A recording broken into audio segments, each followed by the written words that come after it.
Well, good afternoon, everyone. This is Jim Mallory with E2b Technologies. I'd like to thank you all for taking time out to learn how we ditch the pitch with no more cold calling. The presentation today is being recorded, so we will make sure to get a link out to you afterwards so you can share it with your coworkers. One of the things just to start off with a little bit is a little background. We ran into Joanne. We were very lucky to meet up with her through the ITA, which is a fantastic organization for those of you that may not be involved. And you know, for a long time we thought we were doing pretty good with developing ERP and CRM leads. But when we really got a chance to sit down with Joanne, we realized that there was so much more that we could and should be doing. So we contracted Joanne to come in and kind of teach us how to develop referral leads, which really are kind of the backbone of our business. So we've had a lot of success. What we're doing today is trying to share that success with you, with our partners, with our vendors that are on the call today, so that hopefully you can gain something out of this as well. Joanne's going to walk through really kind of what she does and what No More Cold Calling is all about. And then we're going to talk a little bit about some of the successes that we've had. So without further ado, I'm going to turn it over to Joanne. One other point of housekeeping, though, if you have questions, make sure to use the question and answer panel in the GoToWebinar today. So here you go, Joanne. Thanks, Jim. Well, hi, everybody. It's great to actually virtually meet you. And as Jim said, we've known each other for a while through ITA, and it's not only about how to get leads, it's how to get qualified leads. So get exactly the kind of leads you want so you don't waste any time at all. I wrote the book on referral selling called No More Cold Calling. Some of you have read it. And I wrote that because there were unclear definitions of cold calling, and I felt people were wasting a lot of time. Let me give you my definition of cold calling. It's a little different than what you might have heard, and I know, Jim, you and I have talked about this, that cold calling is calling someone who doesn't know you and doesn't expect your call. There's been debate about this, especially today, because we have so much sales and social intelligence. And I have sat through presentations where people have said, I know everything about this prospect. I've researched them. I know their trigger events. I know where they work now, where they used to work, how I'm connected.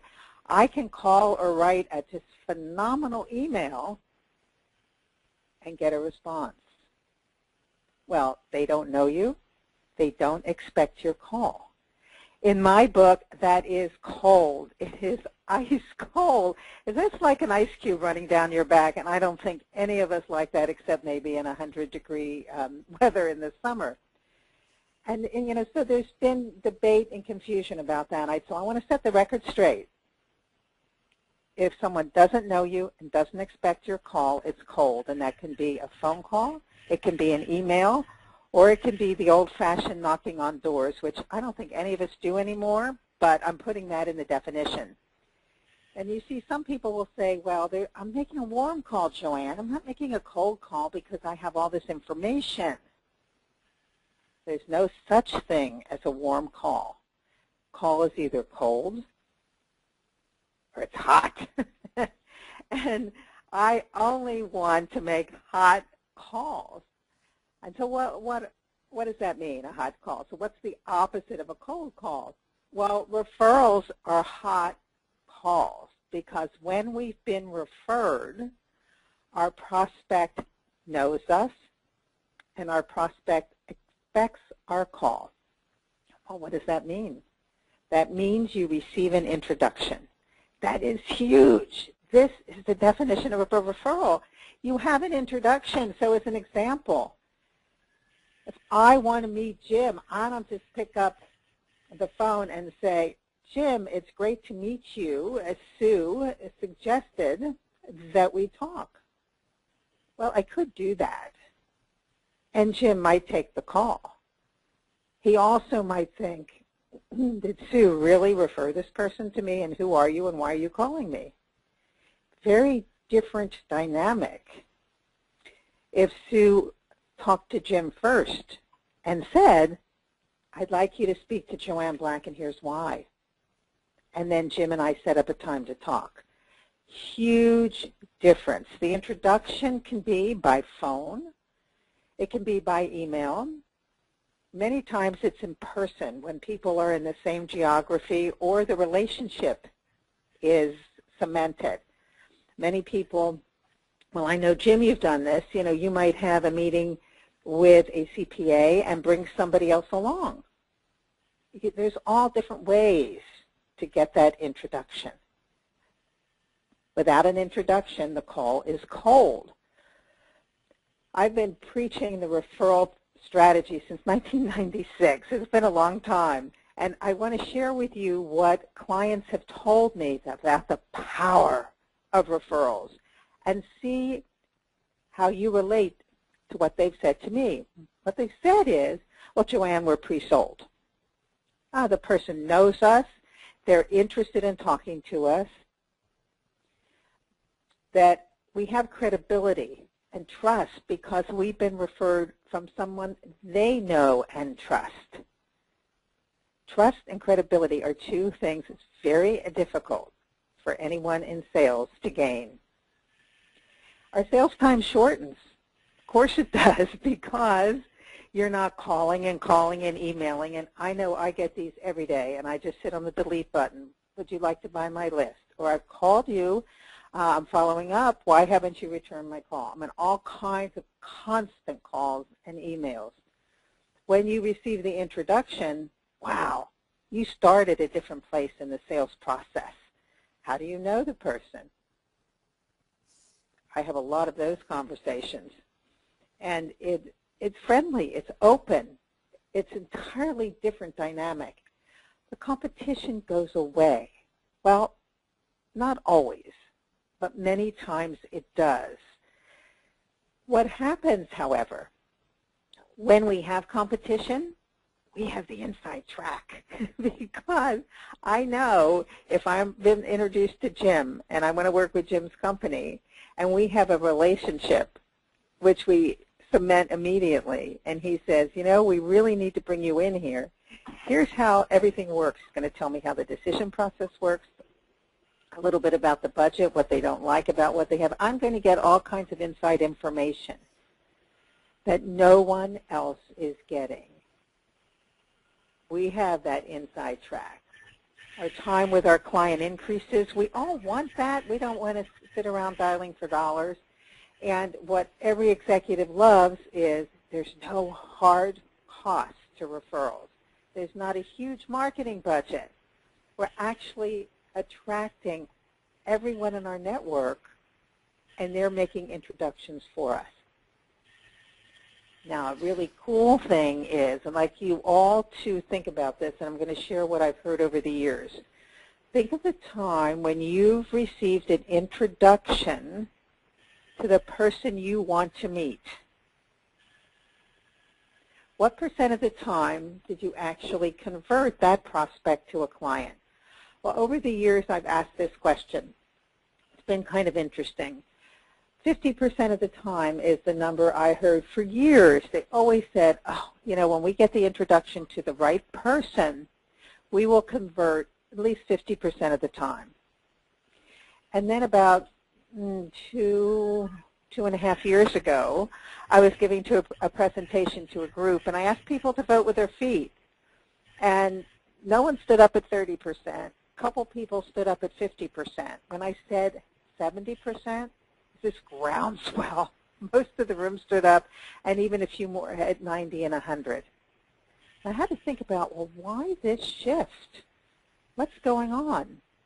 And the only thing I could think about is we were going through an economic downturn, and an executive will always meet with someone who's been referred. There's been a lot of research on that, and I think that's one of the big reasons that the conversion rate has increased. I think another reason is we have so much more information now than we ever had.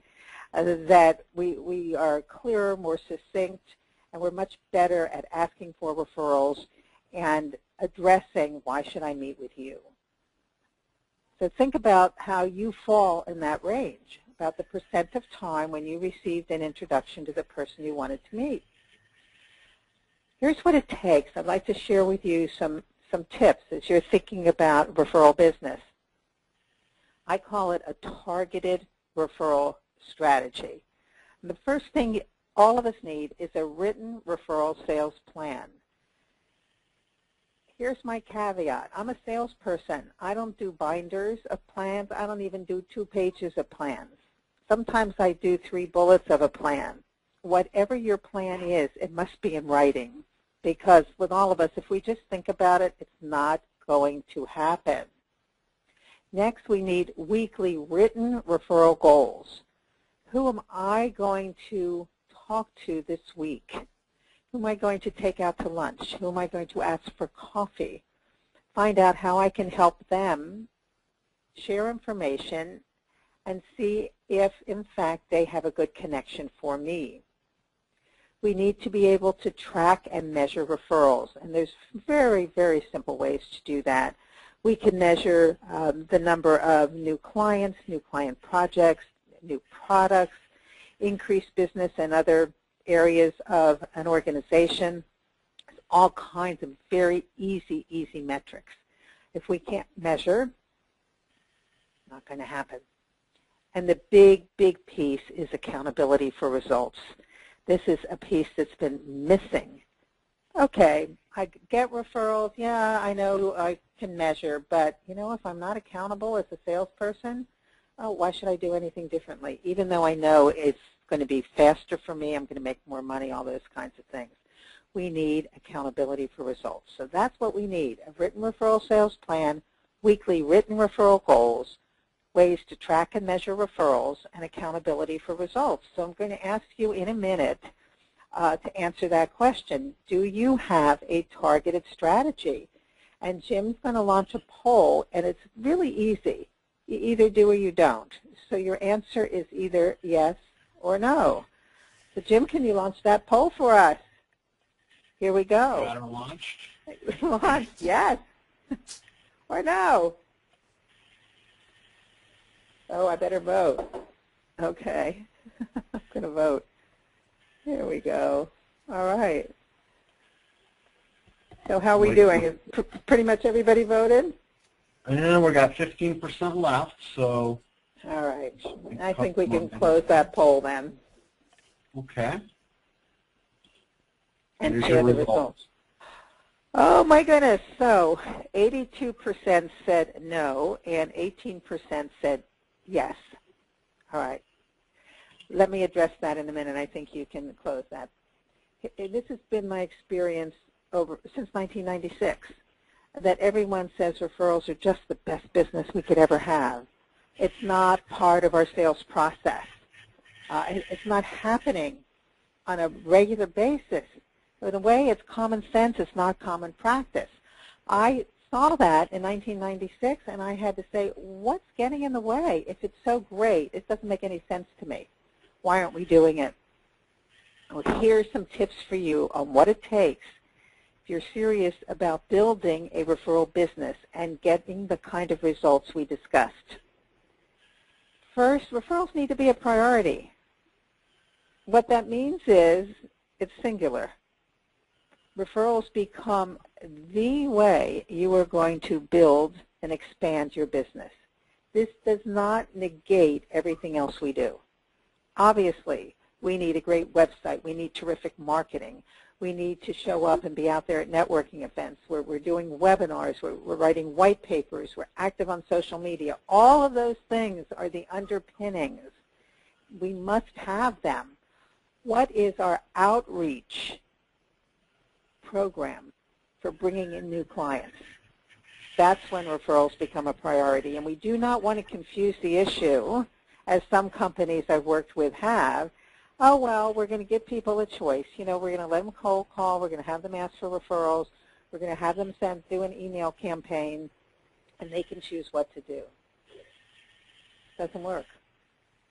When referrals become a priority, it means this is your outreach. You're not cold calling, you're not cold emailing, but you are doing all the other marketing things you've always been doing. Then referrals need to be part of your sales process, not something extra. None of us need extra work. Integrated into our sales process. What happens in technology sales so often, I've seen it, is you've got the person out there making the sale, doing the deal, the implementation team comes in, and sometimes the salesperson doesn't really have any connections after that. One of my clients, this happened, and I said, well, when did you last connect? Oh, it's been a year. So he changed what he was doing and actually built into the sales process certain touch points with the client. Obviously, your consulting team has relationships. They can be part of the referral process as well, but make sure it's integrated. Then, as we said, metrics. You need to establish metrics for referrals. It's a skill. You know, it may seem like it's not. Let's just say, oh, yeah, we just need to ask. Well, that's not how it happens. And Jim and I know that very well, that we need to be very clear about the return on investment clients get from us, who our ideal client is, all our sources of referrals, and we need to learn how to ask to get the introduction.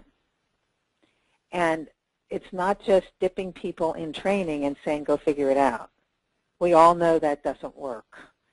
In fact, the research shows that adults forget 87% of what they learn if there's been no reinforcement or follow-up.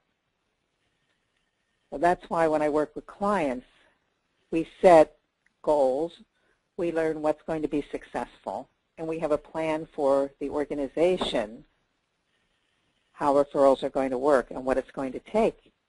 And then the last is comfort level. I was surprised at this at first, but referral selling, very personal. I mean, in bottom line, we're asking people to help us out. And many people, it doesn't matter whether it's men or women, whether we're 25 or 85, whether we're new to a job or a veteran, people are not comfortable asking. And the referral process and what it takes addresses that. What gets people comfortable is very simple. It's practice. So where do you find great referrals? Well, from your current clients. I have found everybody I say, are you asking every one of your current clients for a referral introduction? Pretty much the answer is no. This is not a client company. This is everybody you have relationships with within your client company. Everybody knows someone. They're not going to introduce you to their competition, but they will be delighted to help. They're just not clear on what they need to do. So it's up to all of us to educate them, let them know who we're looking for, and then they make the introduction, just as Jim has done for me and what's happened in his company since implementing a referral program. And Jim, you have some cool information about what's going on at E2b Technologies. Well, yeah, we absolutely do. And we'll share that a little bit with the audience today. And these are, we didn't really have a lot of metrics around this, right, because we didn't really measure where our leads were coming from. So, you know, everybody in the channel, everybody that's a reseller, that's in kind of the software business, you know, we're very used to measuring marketing campaigns, right? We do a direct mail, we do an email campaign, we have web leads that come in, we can measure where they came from. But we weren't really measuring referrals. And when Joanne challenged us, and she does challenge you, she said, well, tell me, you know, what % of your business is coming from referrals? So we actually looked at not the leads we had generated, many of them, to Joanne's point, not qualified leads. When we looked at the deals that we were closing, the actual revenue that we were generating, 60% that we could identify definitely, without a doubt in our mind, came from a referral. To her point earlier, she said the number she's hearing is probably more like 70%. To be quite honest, it's probably closer to 70 cents before we even started working with Joanne. And now I'm a marketing guy, right? So my background is, you do all these campaigns, you spend all this money at trade shows and doing this and that, and you get leads and results. But what we found was that some of the stuff we were doing, actually quite a bit of what we were doing on the marketing front, was simply a waste of time and money. And by focusing efforts, concerted efforts on asking people for referrals, for building relationships, we're actually able to get less leads but close more business. And we're going to show you a little bit of that success here in the next couple slides.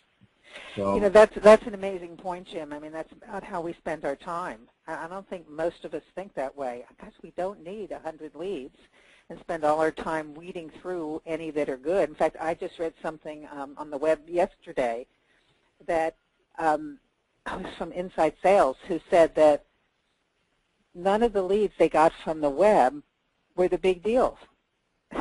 So there you go. I mean, maybe none, but a few. So how do you get the big deals? And that's what we're talking about. And you have these great examples. Yeah, so here's a good one. So this is a company that we sold, I think it was about this time last year. I think it was February or March time frame.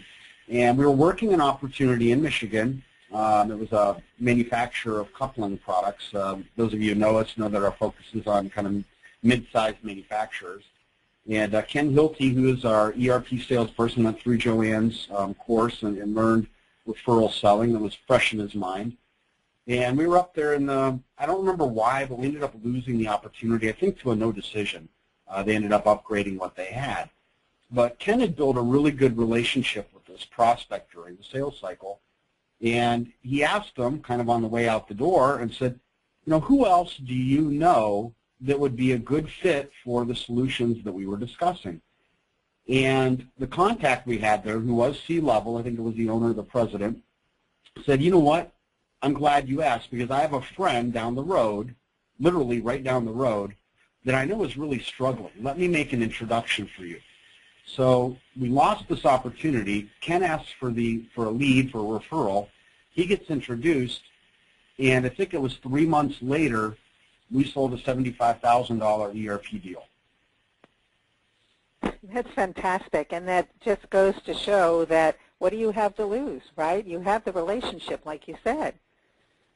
So good for Ken.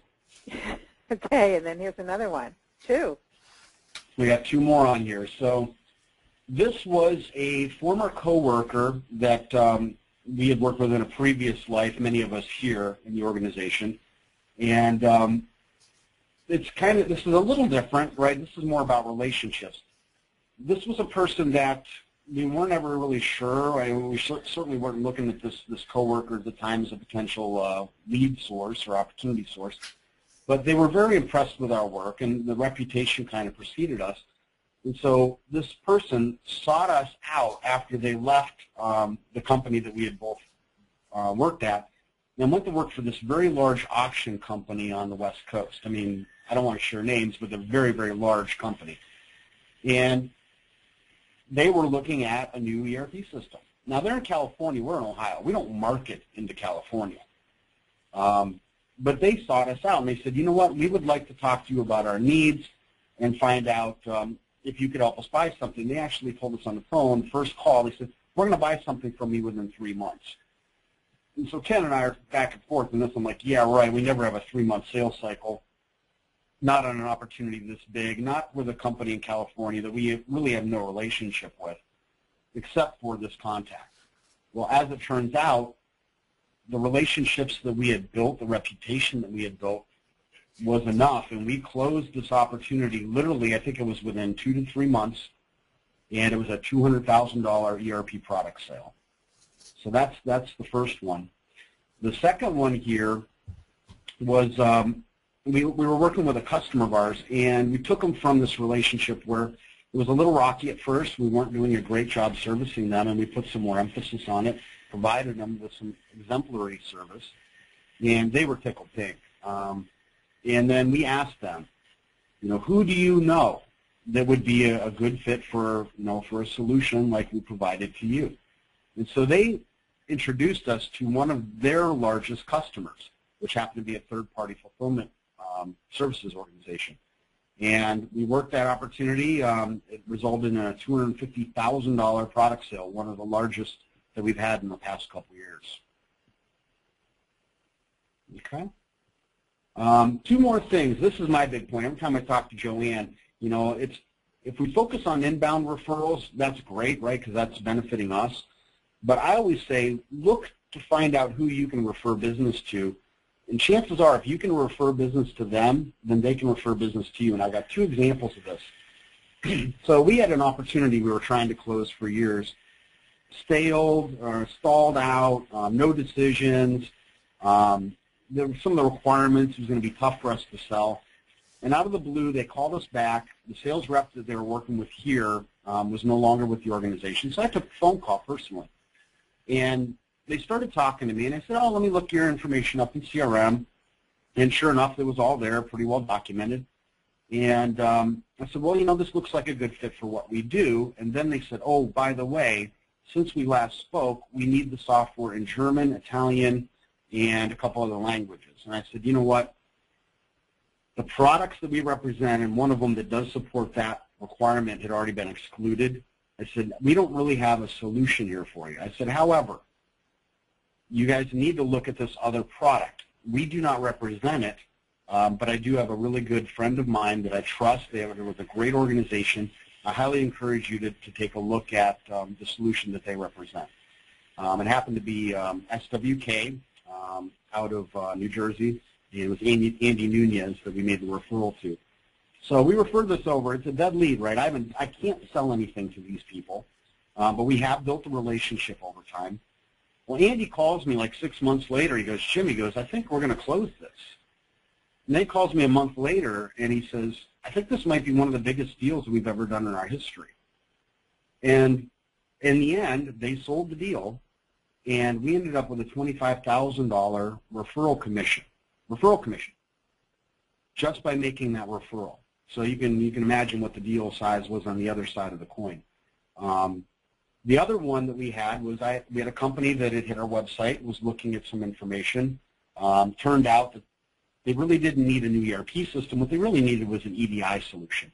And the ones that we represented did not integrate with the solution that they had in place. So True Commerce, many of you represent their product. I contacted Ava George over at True Commerce and said, Ava, here's a really good company. I'm talking to the president. They have this problem.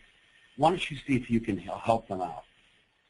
Literally 1 week later, Ava called me and said, I'm going to send you a check for $900. We closed it. So I encourage you to not only look at the opportunities you have for inbound leads, but you're spending all this money on marketing, all this time on marketing, all this time building referrals on the inbound. Leverage that. If you can't sell to them or you don't have the right solution, build relationships so you can refer to other people. Number one, you can get some revenue, as you can see here, but number two, those people are going to remember you, and next time they run into an opportunity that's not a fit for them, they're going to refer to you. Okay. That's fantastic. And then, but how do you track all of this?